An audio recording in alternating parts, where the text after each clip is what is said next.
भरपूर जागा आहे, तुम्ही इकडे येऊन बसू शकता. एवढ्या महिला जमा झाल्या, एवढं छान वाटतंय, पण आवाज कुठे? नमस्कार. घराची गृहिणी नवऱ्याची स्वामिनी, घराची गृहिणी नवऱ्याची मी स्वामिनी, वेळ पडली तर मीच वाघिणी. आणि आज आपल्या सर्वांसमोर आरोग्याची गाथा सांगायला आली मी स्वागत तोडकरांची संजीवनी. नमस्कार. आता आवाज आला. आरोग्य म्हणजे काय हो? आरोग्याचं मार्गदर्शन द्यायला आले, पण आरोग्य म्हणजे काय? काडेकुडे, दवाखाने की गोळ्या औषधं? माहिती आहे आरोग्य म्हणजे काय?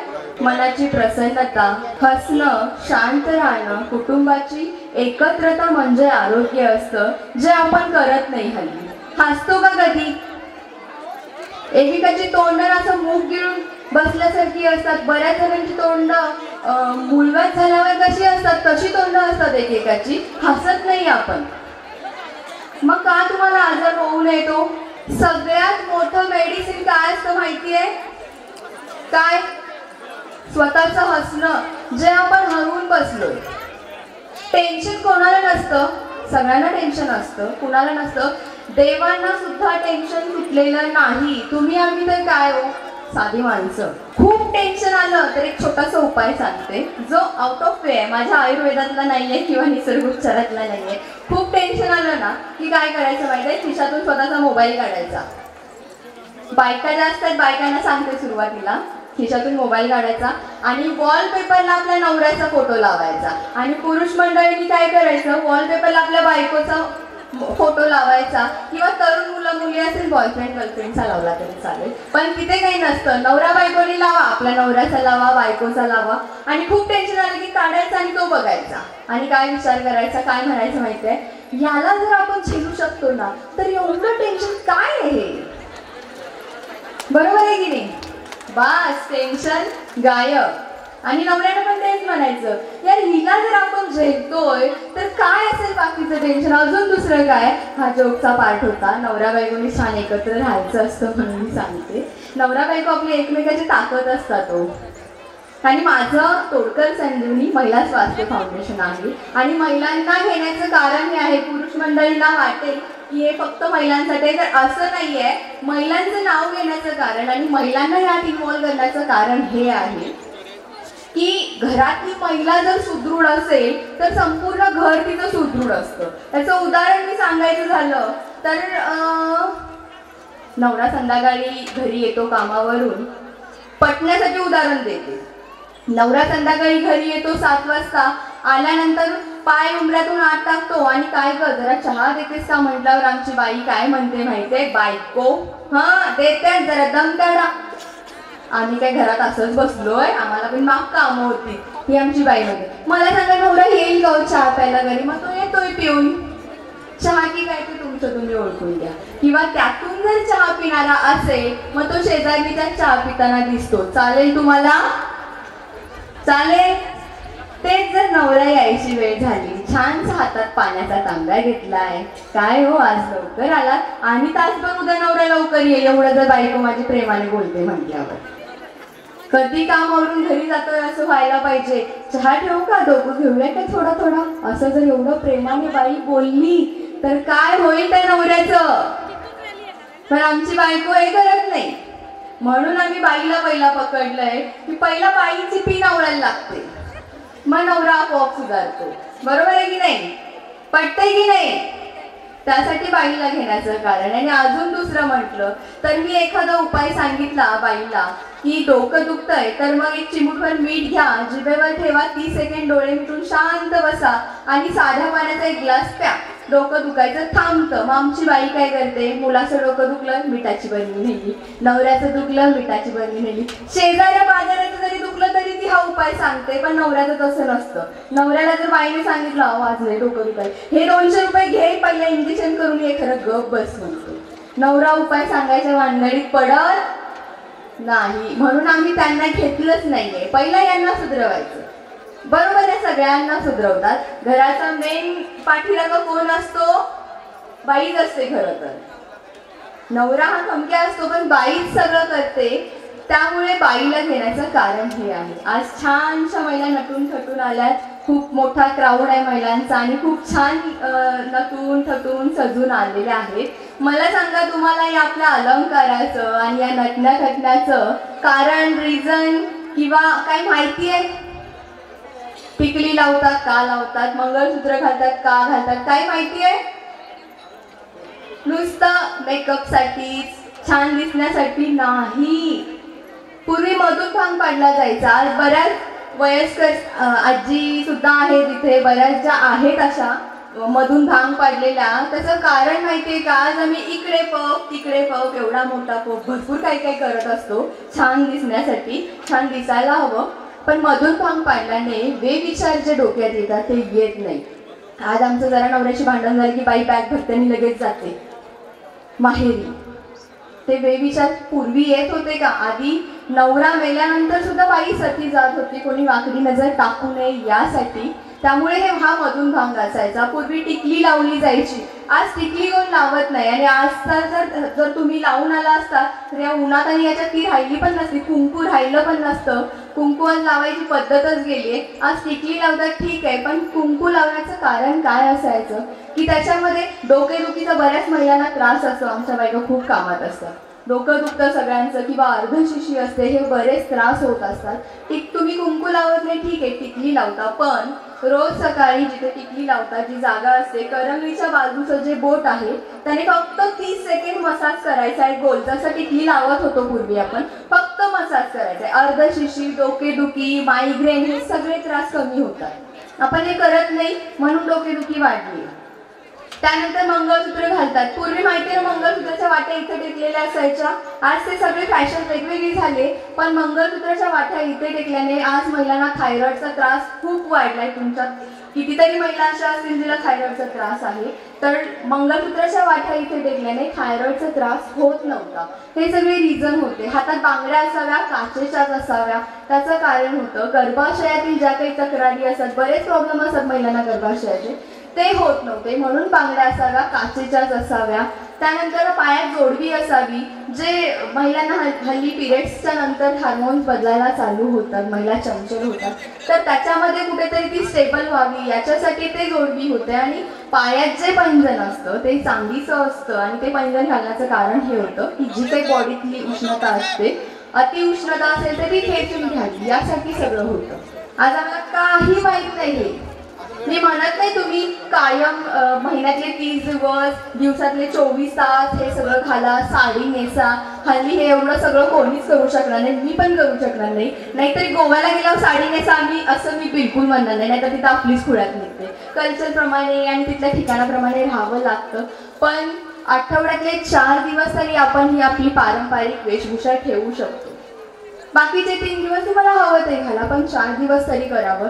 रात्री झोपताना सगळे बांगड्या वगैरे सगळं काढून ठेवलं तरी चालेल. झोपताना लूज कपडे घालून झोपायचे असतात. ब्रेस्ट कॅन्सर वगैरे भरपूर महिलांना होतात. त्यामुळे अगदी एखादा उपाय जास्त हेवी व्हावा असं नाहीये, पण आठवड्यातले 4 दिवस तरी ह्या गोष्टी करा. आज आमच्याकडे काय झालं माहितीये, कोरोना आला त्यावेळेला मुलांना ऑनलाईन शिक्षण पाहिजे होतं म्हणून नवऱ्याने एवढे मोठे मोठे मोबाईल घेऊन दिले. बऱ्याच जणींकडे होते पण नसणारीकडे पण आले. मुलांचं शिक्षण आता झालं, शाळा चालू झाल्यावर तो मोबाईल आला आमच्या आईच्या हातामध्ये आणि आईने काय चालू केलं, व्हॉट्सअप माहिती आहे तुम्हाला, सगळ्यांना माहिती आहे, सगळ्यांचं असतं. बाईचं काय असतं माहिती आहे, भांडण झालं, नवऱ्याची भांडण झाली पहिला तिचा डीपी गायब होतो. माझं पटत नसेल तर जिचा डीपी गायब झाला तिचं लगेच स्टेटस बघायचं जाऊन. हे दर भरे गाणे आणि हे दर भरे स्टेटस असतात आणि गावाला तमाशा दाखवत असते. त्यातूनच मध्यंतरी एक स्टेटस मी बघितलेलं, माझ्या मैत्रिणीचं होतं. मे बी मी अशीच गाडीतून जात असताना मला दिसलं, मी ते साहेबांनाही आमच्या दाखवलं. किती छान छान बायका स्टेटस ठेवतात, आम्हीच कुठे असतो. कपाळ माझं कुंकू तुझ्या नावचं, कपाळ माझं कुंकू तुझ्या नावचं, गळा माझा डोरलं तुझ्या नावचं, हात माझे बांगड्या तुझ्या नावच्या, बोट माझी जोडवी तुझ्या नावची, पाय माझे पैंजण तुझ्या नावचं. सगळंच की रे तुझं, मग माझं काय? नवरा काय गावाचा आहे, कुणाचा आहे? मग नवरा म्हणतो का खिसा माझा आणि पगार तुझा, देतो ना महिन्याच्या महिन्याला आणून तुमच्याकडे? मग हे आमच्या बायका विचार करतात, पण त्याच्यामधून किती तुम्हाला बेनिफिट असतो हा कधी विचार केलाय का? बऱ्याच गोष्टी असतात, बरीच अगदी घरामध्ये पूर्वी आजीबाईचा बटवा होता, माहितीये ना आजीबाईचा बटवा. आज आईची जीन्स पॉकेट आले, आई राहिलीच नाही आता मुलांना. आज मुलांना आई आहे का?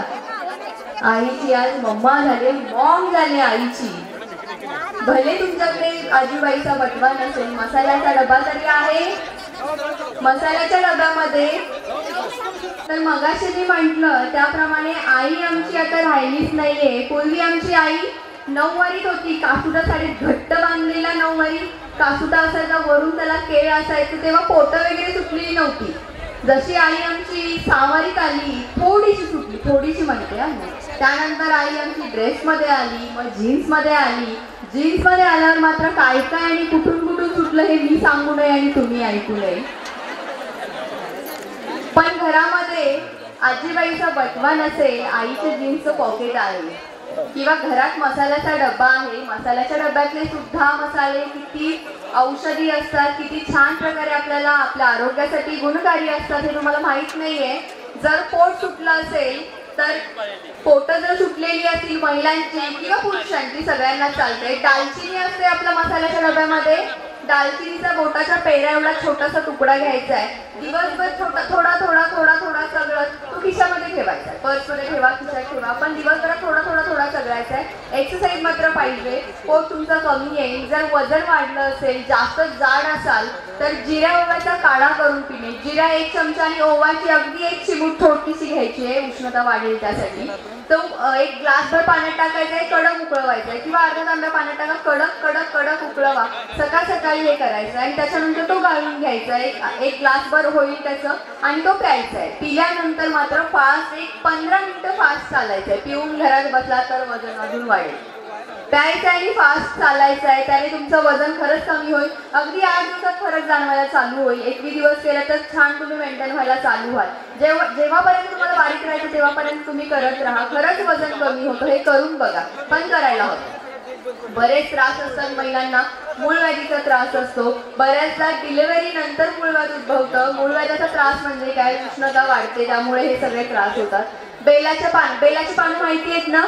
बेलाच्या पानांचा काढा करून प्यायचा. ज्या जाड महिला असतील त्यांनी काढा करून प्या आणि ज्या नॉर्मल आहेत त्यांनी रस करून प्या. रस आणि काढामध्ये काय फरक असतो? काढा म्हणजे पाण्यात टाकून उकळवणे आणि तो गाळून पिणे, आणि रस म्हणजे मिक्सरला लावणे. कारण तुम्हाला पाट्यावर किंवा ते हे करायला सांगितलं तर तुम्ही कुठलाही उपाय करणार नाही. मिक्सरला लावा, बारीक करा, गाळून घ्या, तो रस झाला. बेलाच्या पानांचा रस एक वाटी जरी रोज सकाळी पिली तरी तुमची उष्णता कमी येते आणि मूळव्याध कमी होतं. आणि लिंबू आणि सैंधव, लिंबू अर्धा कट करायचा आहे, सैंधव मीठ असतं ते त्याच्यावर टाकायचं आणि चोखून खायचं आहे. 21 दिवस फक्त हे सगळं करा, तुमचं मूळव्याध कायमचं गायब होईल. कधी जेव्हा उष्णतेचा त्रास होईल तेव्हा बेलाची पानं घ्या, एवढ्यात मूळव्याध जातं. बरीच लोक ऑपरेशन करा, बरंच काय काय करतात. ऑपरेशन केलं तरी ते परत येतं, तुमच्या माहितीसाठी सांगते. बरीच काही काही ऑपरेशन करायला जातो आपण. त्यानंतर महिलांना थायरॉइडचं मी मगाशी म्हटलं की बऱ्याच महिलांना थायरॉइडचा त्रास असतो. थायरॉइडचा जर त्रास असेल, कुठलीही गोळी औषधं न घेता नारळाची मुळी असते माहितीये, नारळाची मुळी घ्यायची. 4 छोट्या मुळ्या घ्यायच्या नारळाच्या, 1 तांब्यावर पाण्यात टाकायच्या, कडक उकळवायच्या आणि त्या गाळून त्याच्यात गडगड करून गुळण्या करायच्या. प्यायचं नाही, गुळण्या करायच्या आणि कुंकून द्यायचं. 21 दिवस हे करा, थायरॉइड तुमचं हळूहळू आपोआप कमी यायला चालू होतो. थायरॉइड म्हणजे काय असतं तर उष्णता एक हाय लेवलला जाते आणि मग हे ग्रंथी अनबॅलन्स होतात आणि मग हे त्रास चालू होतात, बाकी काही नाही. बऱ्याच महिलांना पीसीओडीचा त्रास असतो, पिरियड्सचा त्रास असतो, पिरियड्स वेळेवर न येणे किंवा बरेच पिरियड्सच्या तक्रारी असतात, त्रास असतात. त्या महिलांसाठी पिंपळाच्या पानांचा काढा करून पिणे. पिंपळाची पानं आता तुम्हाला माहिती आहे, काढा आणि रस मधला मी फरक सांगितलाय. पिंपळाच्या पानांचा काढा करून प्या, जाड महिलांनी काढा प्या, नॉर्मल महिलांनी रस करून प्या. तुमचे पिरियड्स रेग्युलर यायला चालू होतात. बऱ्याच महिलांना आणि महिलांच्या मुलींना सुद्धा हल्ली ज्यांना आत्ताच पिरियड चालू झाले त्यांना सुद्धा हे त्रास असतात. तर पिंपळाच्या पानांचा काढा करून फक्त त्यांना पाजा. हे सगळे प्रॉब्लेम नॉर्मल येतात, कारण हे जेव्हा प्रॉब्लेम खूप पुढे जातात त्यावेळेला नंतर मूल न होईपर्यंत या तक्रारी जाणवतात. त्यामुळे घरगुती छोटे छोटे आहेत आणि अगदी तुमच्या सगळी लक्षात राहणार नाहीयेत मला माहिती आहे. आता मी किती जरी सांगितलं तरी सगळं काही तुमच्या डोक्यात जाणार नाहीये. त्यासाठी मराठी वैद्य आमचं यूट्यूब चॅनल आहे किंवा आमच्या त्याच्यावर तुम्ही गुगलवरती फक्त तोडकर संजीवनी जरी टाकलं तरी आमचे नंबर्स येतात. घरगुती उपाय कॉल करून विचारला तरी चालेल. यूट्यूबलाही मिळतात किंवा इन्स्टावरती संजीवनी तोडकर टाका, स्वागत तोडकर टाका, याच्यावरती कुठेही तुम्हाला हे सगळे उपाय मिळतील. पण घरगुती करा. बरेच अगदीच जर ज्याला खूप मोठे मोठे प्रॉब्लेम आहेत, बऱ्याच जणांना किडनीचे प्रॉब्लेम असतात, किडनीच्या जर कुणाला किडनीचा प्रॉब्लेम असेल आपण तो खूप मोठा समजतो, मग बरेच ऑपरेशन बरेच प्रकार करत असतो या सगळ्यासाठी. तर छोटासा उपाय सांगते. फक्त एक कांदा घ्यायचा आहे, फक्त एक कट मारायचा, 3 ग्लास पाणी घ्यायचं, त्या 3 ग्लास पाण्यात तो एक कांदा फक्त कट करून टाकायचा, तो उकळवायचा, उकळवून त्याला 1 ते 1.5 ग्लास करायचा. आणि कांदा असल्यामुळे तो सकाळी उपाशापोटी खाल्लात पिलत पाणी ते बरं राहतं. आणि हा काढा सकाळी अनाशापोटी घ्यायचा आहे. 4 दिवस केला तर 3 महिने तुम्हाला किडनीची कुठलीही तक्रारी जाणवणार नाही. जर तुम्ही 7 दिवस केला तर 4 महिने नाही. आणि 15 दिवस जर हा उपाय कंटिन्यू व्यवस्थित रोज केला तर वर्षभर किडनीच्या कुठल्याही तक्रारी जाणवत नाही. अवघड आहे का हे सगळं? काही पैसे लागतात ह्या सगळ्याला? फक्त घरगुती आहे, छोटे छोटे आहेत, लक्षात ठेवा. करा. किंवा तुम्ही चॅनल काढा, लिहून ठेवलं तरी चालेल, कॉल केला तरी फक्त डायरी आणि पेन घेऊन ठेवा, म्हणजे तुम्हाला ते पटकन लिहिता येईल. हे उपाय छोटे छोटे असतात, छोटे छोटे करा. कॅन्सरचं प्रमाण हल्ली खूप वाढलंय. सगळ्या गोष्टी भीतीदायक असतात, पण स्वतःची काळजी घ्यायला काय हरकत असते ना. पुढे जाऊन काहीतरी उद्भवण्यापेक्षा. हळद माहिती आहे प्रत्येकाला? हळद असते घरी. शक्यतो नैसर्गिक हळद मिळाली तर खूप उत्तम, नैसर्गिक हळद घ्या. फक्त छोटे छोटे हरभऱ्याच्या डाळी एवढी गोळे करायचे, थोडंसं 1 थेंब पाणी घाला आणि त्याचा गोळा करायचा. संध्याकाळी तो रोज फक्त 1 गोळा तोंडात टाकायचा आणि कोमट पाण्यासोबत प्यायचा. स्वतःची काळजी घेण्यासाठी कॅन्सर पासून फक्त 1 गोळा घ्यायचा आणि कोमट पाण्यासोबत तो गिळून टाकायचा. खूप छोटे छोटे उपाय असतात. आजार खूप मोठे असतात पण उपाय खूप छोटे असतात. हे फक्त करा.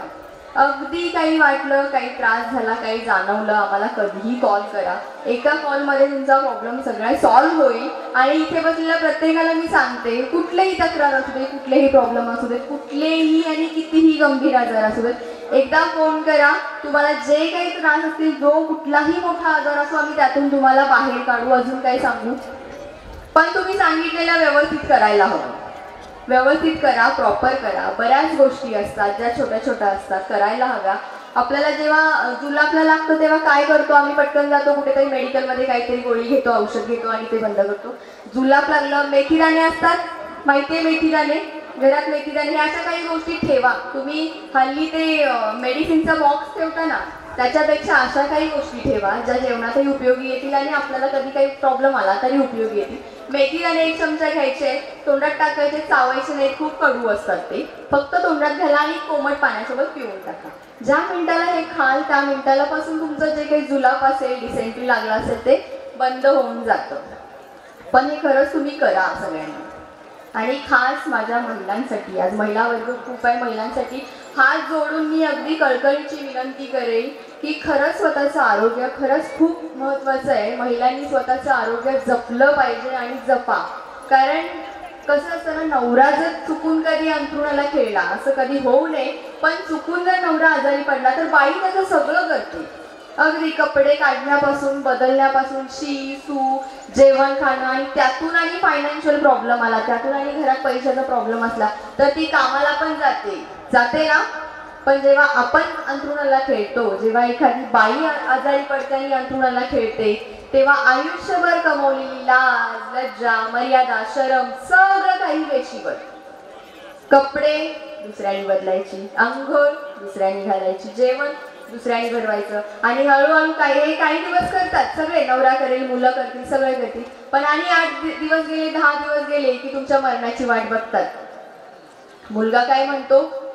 जे पाहुणे बघायला येतील त्या पाहुण्यांना एकच सांगतो, आईचा त्रास बघवत नाही हो, न्यावं पटकन देवाला. सून काय म्हणते? सासूबाईंचा त्रास बघवत नाही हो, न्यावं पटकन देवाने. हे त्रास सासूबाईंचा नसतो, हा त्रास करणाऱ्याचा असतो. आणि आपल्याला काही नवीन नाही, आपल्यालाही जर असं करायला कोणाचं फार दिवस लागलं तर सेम कंडिशन असते. त्यामुळे स्वतःचं कुणावर भार पडावा असं अजिबात मुळात जर तुम्हाला वाटत नसेल तर खरंच आतापासून तुमची तब्येत सुधारा. आणि काही लागत नाही तब्येत सुधारण्यासाठी. स्वतःचं आरोग्य सुधारण्यासाठी काही लागत नाही, नाहीतर मग दुसऱ्यावर बोज व्हावा लागतो. आणि महिला मंडळांना जर वाटत असेल मी मेल्यावर माझ्या नवऱ्याचं काय, तर भ्रमात राहू नका. स्पष्ट सांगते, जर असं वाटत असेल, लईच वाटत असेल तर काळजी घ्या स्वतःची, पण ह्या भ्रमात असाल तर ह्या भ्रमात राहू नका. कारण तुम्ही मेल्यानंतर नवरा तासभर रडतो. त्याला एकतर पुरुष मंडळींचा प्रॉब्लेम असतो, त्याला ढसा रडता येत नाही, अश्रू बाहेर काढता येत नाही. त्यातून आणि थोडाफार रडला, मित्र म्हणला गप रे जरा असू दे, एक आहे तुला नंतर सांगतो, माझ्या ओळखीची एक आहे म्हटलं की आगमी देऊन आले की पहिला फोन, ते मगाशी काय म्हणत होतास रे, जरा गडबडीत होतो, ऐकलं नाही, काय म्हणत होतास, आणि जर करून आणली दुसरी की तुम्ही मग फोटो नैवेद्य फक्त दाखवायचा आणि काय म्हणायचं, रागवायचं नाही, पोरांकडे बघून आणले, पोरांना आई पाहिजे म्हणून आणले म्हणून सांगतात. त्यामुळे भ्रमात राहायचं आणि तुम्ही पण फार हसू नका. तुमचं पण काही वेगळं नाही, तुमचंही काही वेगळं नाहीये. नवरा मेला तर नवऱ्याला तर वाटत असेल आम्ही गेल्यावर माझ्या बायकोचं कसं, बायका माप आता खंबीर झाल्यात, काय सांगायचं. 2 तास रडते, 2 तासापेक्षा जास्त रडत नाही, रियालिटी सांगते. 2 तासापेक्षा जास्त रडत नाही, नंतर फक्त पदर अडवा, फक्त पदर अडवा, आणि त्यातनं आणि बघायचं कोण कोण आलंय. आणि एखादी आली नाही तर आली नाही काय, तिच्या वेळेला दाखवतो असं आणि म्हणतो. फक्त हे 12 दिवसापर्यंत असतं, 12 दिवसापर्यंत छान वाटतं. जेव म्हटलं की नको नको म्हटलं की असू दे, पोराकडे बघून खा म्हटलं की एवढा भात खाते, हाय काही करत नाही, आमटी मागून मागून घेते, हाय काही करत नाही. पण 12 दिवसापर्यंत बरं वाटतं बाईला. 12 दिवस सगळे घरात असतात, नंदा असतात, जावा असतात, वेगवेगळी सगळी जेवणं आणून देतात. 12 दिवस ठीक असतं, पण जेव्हा 12वा दिवस येतो आणि नंदा साडीसाठी भांडून जातात, काय सांगायचं, सोन्यासारखा भाऊ गेला त्याचं काही नसतं, पण मला असलीच साडी दिली म्हणून भांडणारे सुद्धा नंदा असतात. ही सगळी गेल्यानंतर जेव्हा घरी कामं पडतं तेव्हा बाईला नवऱ्याची किंमत कळते. कसा का असेना, पण माझा नवरा होता म्हणून तेव्हा म्हणते, त्यापेक्षा तेच त्याला आत्ता जपा आणि नवरा आणि बायकोला आत्ता जपा. हा थोडा जोकचा पार्ट होता, पण रियालिटी आहे, असंच असतं. हे नवरा बायकोचं नातं खूप छान असतं, एकमेकाला जपायचं असतं, जपा सगळ्यांनी. बरेच लोक आजाराचं कौतुक करतात, इतकं कौतुक करतात ना. मध्यंतरी आमच्याकडे एक पेशंट आलेलं, एक नवरा बायको दोघं होते, आणि नवरा सांगत आला होता की किडनीमध्ये एवढा मोठा खडा होता. म्हटलं एवढा मोठा खडा कसा असेल, तर सोबत बायको तुमतुलं वाजवायला होती, होय होय प्लास्टिकच्या पिशवीत घातलेला एवढा मोठा खडा. मला सांगा त्याच्या किडनीला काय हत्ती रोग झाला असेल का हत्तीची किडनी बसवली असेल, एवढा मोठा स्टोन असायला, एवढा मोठा खडा असायला. किडनीची साईज माहिती आहे ना, एवढा मोठा खडा असतो का. त्यामुळे आजाराचं कौतुक करायचं बंद करावं. खूप लोक असतात, काय सांगू रे दादा तुला दुखणं आलं होतं मला, माझी दुखत होती छाती, माझी दुखत होती छाती, त्यावर टाकली गाडीभर माती, माझी दुखायची राहिली छाती, माझं दुखत होतं डोकं, माझं दुखत होतं डोकं, त्यावर ठेवलंय गव्हाचं पोत आणि माझं दुखायचं राहिलं डोकं. समजलं. आजाराला कवटाळायचं बंद करावं. डोकं दुखताना गव्हाचं पोतं ठेवल्यावर बरं दुखायचं थांबतं. त्यामुळे आजार झटका आणि कामाला लागा. बरेच आपली कौतुकं असतात, जरा ताप आला की किती ते अंगारायचं गोंजारायचं, जरा सर्दी झाली की किती ते अंगारायचं गोंजारायचं. आणि सगळ्यात महत्वाचं सांगते, घरी जे बिस्किट पुढे घेऊन येतात ना बघायला, पहिला त्यांच्यापासून सावध राहायचं. येतात आणि मोठं दुखणं काहीतरी डोक्यात किडे सोडून जातात. जरा फक्त घसा दुखतोय म्हणून जर झोपलो असेल आणि बघायला कोणतरी येतात 10 रुपयाचा बिस्किट पुडा घेऊन, पण एवढं सांगतो ना, बघा ते व्यवस्थित चेक कर, आमच्या अमुक अमुक हिला असं असं झालं आणि ती कॅन्सरची गाठ होती. ही आपली तपास आहे, रात्रभर तपासून मग सुस्त येते, नसलेलं दुखणं उठवून घेतात. त्यामुळे बिस्किट पुडेवाल्यांना नो एंट्री करायची आजपासून. आपलं दुखणं आपल्यापाशी, अजिबात कुणासमोर मांडत बसायचं नाही. आमच्याकडे अजून एक पेशंट होतं, छान, एक 80 वर्षाचे आजोबा होते. 80 वर्षाचे आले आणि आमच्या साहेबांना सांगायला लागले, काय झाले ना, माझ्या लघवीच्या बॅगमध्ये लघवी साठून राहते. म्हटले लघवीच्या बॅगमध्ये लघवी साठून राहते, मग त्यात काही मसाले टाक साठे, लघवीच्या बॅगमध्ये काय साठणार, लघवीच साठणार नाही. तसं नाही हो, म्हणजे ते वर येते, मग लघवीला व्यवस्थित होत नाही. 80 वर्ष काकांचं, आजोबांचं 80 वर्ष म्हटल्यावर तेवढं आपण स्वतःचं आता वयाच्या मानाने घ्यायला पाहिजे ना समजून. काही गोष्टी अंडरस्टँडिंग ठेवावी लागते. 80 वर्षात कशी होईल तुम्हाला पूर्वीसारखी, थोडंसं समजून घ्यावं लागतं. असं आजाराला खरंच कवटाळायचं बंद करा. कितीही कसलाही आजार असू दे, कितीही मोठा दवाखान्यात जा, कितीही लाखांची ऑपरेशन करा, जर डोक्यात किडे असतील तर कुठलंही ऑपरेशन सक्सेस होत नाही. वर्षभर होतं, 2 वर्ष होतं, 3ऱ्या वर्षी तिकडे जायचं. काही असू दे, कितीही मोठे, जगातला सगळ्यात मोठा दवाखाना जरी केला आणि डोक्यातले मात्र आजार तुमचे गेले नसतील तर मात्र तुम्हाला कुठलाही दवाखाना वाचवू शकत नाही. तेच तुमचं माइंड फ्रेश असेल, तुम्ही नॉर्मल असाल, कितीही आजार असू दे नसू दे, आय एम ओके, मी ओके आहे, हे वाक्य तुम्हाला सगळ्यातून बाहेर काढतं. आणि काही त्रास असू दे, कुठलाही आजार असू दे, आम्ही आहोत, आमची तोडकर संजीवनी आहे. बरेच काही प्रॉब्लेम असू दे, घरगुती उपाय विचारा, गरज असेल तर भेटायला या, कन्सल्टिंग करा. अगदी जो 10 वर्ष माणूस चालू शकत नसतो, गुडघ्याचा त्रास असेल किंवा बऱ्याच जणांना गादी सरकली, चकती सरकली, गुडघा बदला, बरेच प्रॉब्लेम सांगतात. कितीही असू दे, 10 वर्षापासूनचे असतात, 10 मिनिटात चालत जातात आमच्या सेंटरला आल्यानंतर. वेगळं काही करत नाही, ऑपरेशन करत नाही, काही करत नाही. फक्त काही पूर्वजांनी आपल्या लिहिलेल्या काही थेरपी आहेत. मसाज थेरपी असते, बऱ्याच काही पद्धती असतात, झाडपाल्यांचे लेप असतात, बरेच काही असतं. पूर्वजांनी लिहिलंय सगळं, आपले पूर्वज खूप हुशार होते. तर त्यावेळी जे सगळं होतं तेच फक्त आम्ही पुढे चालवत असतो आणि त्याच्यामधून फक्त हे सगळं आम्ही बरं करत असतो. कुणालाही कुठलाही प्रॉब्लेम असेल, एकदा या आणि त्याच्यानंतर तुम्ही तुमचा कुठलाही चमत्कार बघा, बरं व्हा. फक्त एवढंच आम्हाला गरजेचं असतं. आम्हाला काही तुम्ही आल्यानंतर लाख रुपये मिळतात असं नसतं. म्हणजे मी तुम्हाला काही गोष्टी स्पष्ट सांगते, तुम्हाला वाटेल आम्ही तुम्हाला आमच्याकडे येण्यासाठी हे करतो. तुम्ही आल्यानंतर आम्हाला काही खरं तर काही मिळत नसतं. लाखाचं ऑपरेशन मिटवल्यानंतर आम्हाला 2 ते 3 हजार रुपये मिळतात फक्त तुम्ही आल्यावर. आणि त्या 2 ते 3 हजारामध्ये आमची एवढी सगळी टीम असते, दवाखान्याचा खर्च, क्लिनिकचा खर्च, सेंटरचा खर्च, मुलांचं सगळं असतं. त्यामुळे ते मिळत नाही. पण तुम्ही बरं झाल्यानंतर तुमच्या चेहऱ्यावरचा जो आनंद असतो तो पैशात मोजता येत नाही आणि ते आम्ही करत असतो. आणि आमचं ह्यात काही नाही आहे, पूर्वजांनी खूप काही लिहिलंय. निसर्ग आपल्याला फ्रीमध्ये सगळं देत असतो, ते फक्त आम्ही पुढे सांगायचा प्रयत्न करत असतो. तुम्हाला हे माहीत असावं म्हणून आम्ही सांगत असतो. कारण कितीही ऑपरेशन केली तरी आजार परत उद्भवतो, हे सगळं आम्ही पाहिलंय. आणि मला वाटतं तुमच्यातल्या बऱ्याच जणांनी हे अनुभवलंही असेल, बऱ्याच जणांना हे त्रास असतात. तर यातून फक्त तुम्ही खरंच सावध व्हा, व्यवस्थित व्हा. आणि सगळ्यात महत्त्वाचं, मी आमच्या आयांना एक गोष्ट सांगते. बऱ्याच शाळेमध्ये मी गुड टच, बॅड टच आणि लैंगिक शिक्षणाची माहिती देण्यासाठी पण जात असते. बऱ्याचदा मला ह्या माहितीसाठी बोलवतात किंवा बऱ्याच मुलींना कन्सल्टिंगसाठी माझ्याकडे आणतात की काही मानसिकता बिघडलेली असते किंवा मुली वयात आल्यानंतर चंचल होतात, तर त्यांना थोडं गायडन्स करणं गरजेचं असतं.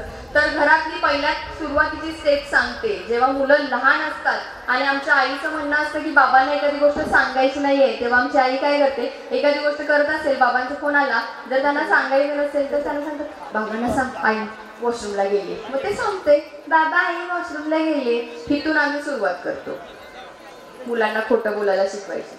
किंवा बाबाला एखादी गोष्ट आईला सांगायची नसेल तर बाबा सांगत, हा आईला असं असं सांग. ते सांगतोय तसंच, चॉकलेट देतो म्हटलं की सांगतोय तसंच. तिथून जी सुरुवात होते ती मुलं मोठी झाल्यानंतर कधी आई बाबाला गंडवतात हे कळत सुद्धा नाही.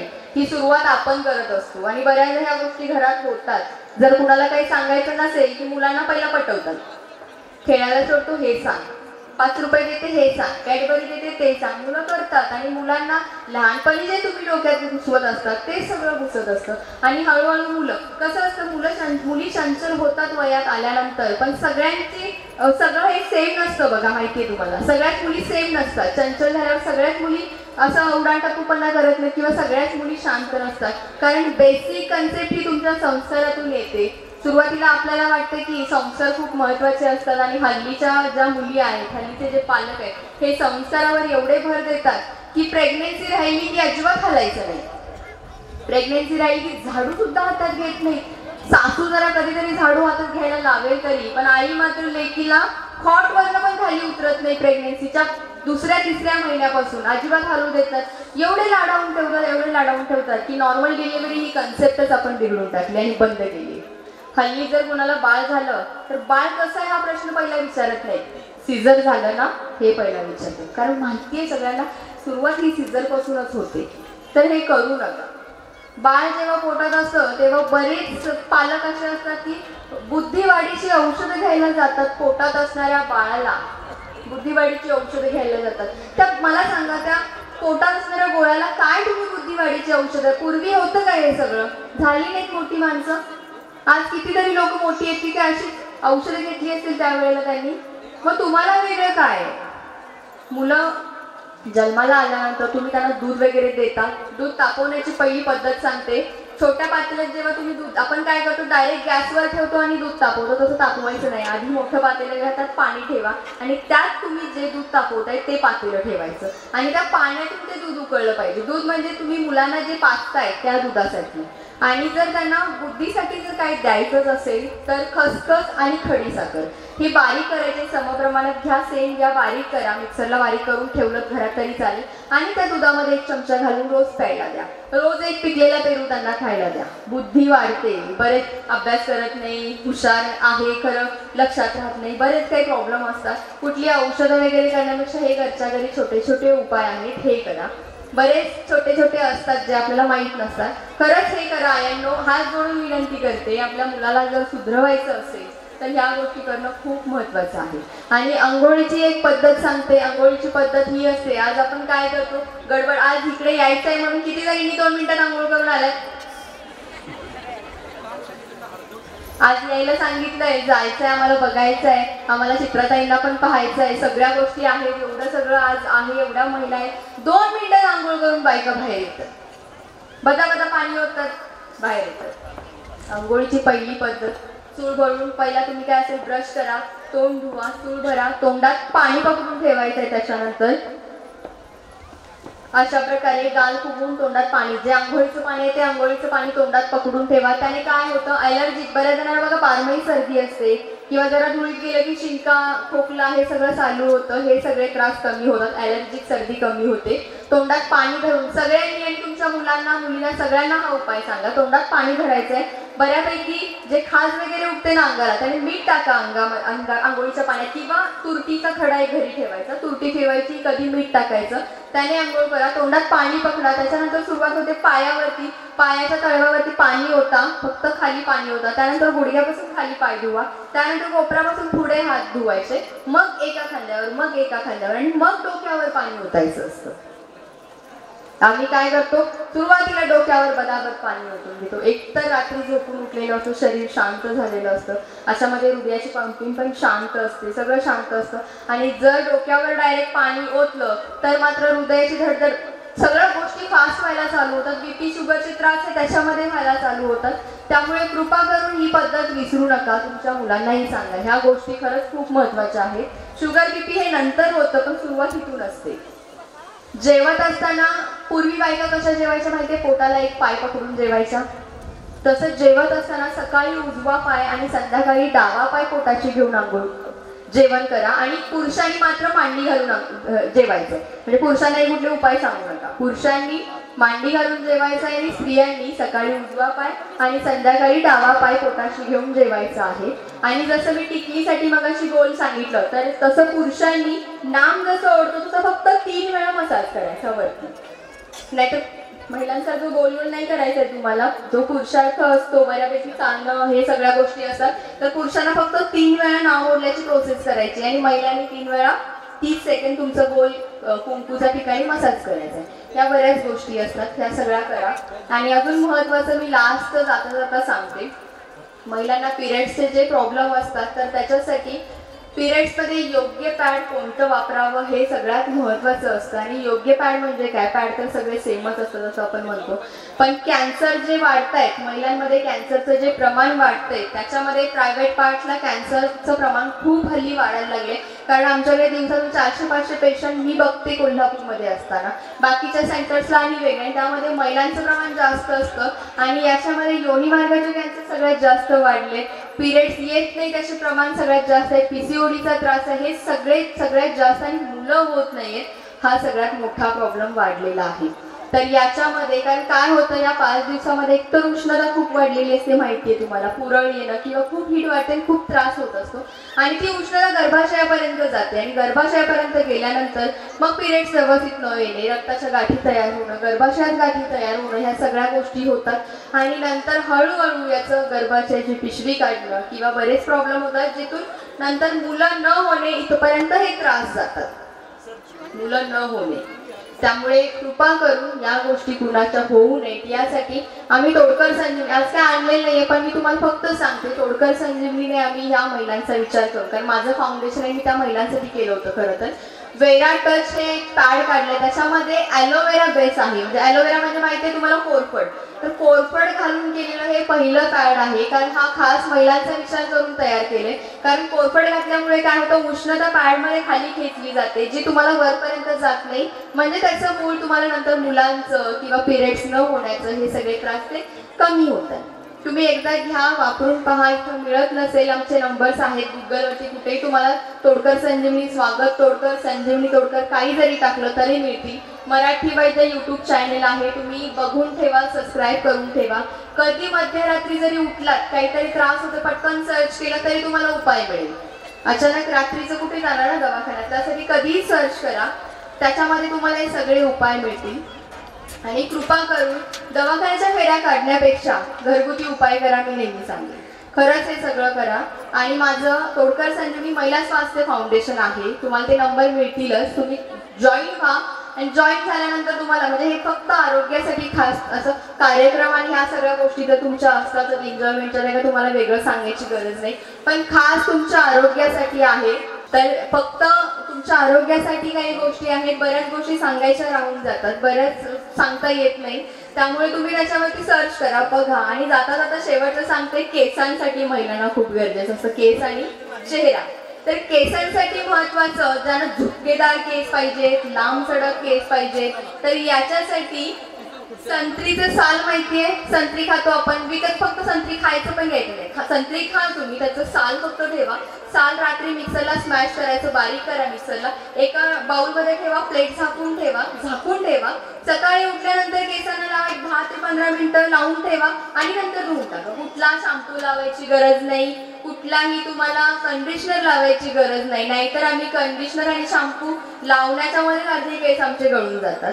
तर फक्त हे साधे सोपे उपाय करा. आणि चेहऱ्यासाठी, चेहरा काळवंडा असेल, वांग असेल, डाग असतील, काळा पडलाय गोरा करायचा आहे, हे असेल, केळीची साल घ्यायची, केळी पण नाही, केळीची साल घ्या, केळ खातो ना आपण, केळ खा आणि त्याची साल घ्या, एक साल घ्या, त्याच्यामध्ये थोडीशी तुरटी टाका, तुरटी बारीक करून टाका किंवा तुरटी टाका, हे सगळं मिक्सरमध्ये घालायचं आहे, थोडासा लिंबू पिळा आणि खाण्याचा सोडा एक चिमटभर टाका, सगळं बारीक करा, स्मॅश करा, चेहऱ्याला लावा, 10 मिनिटं ठेवा.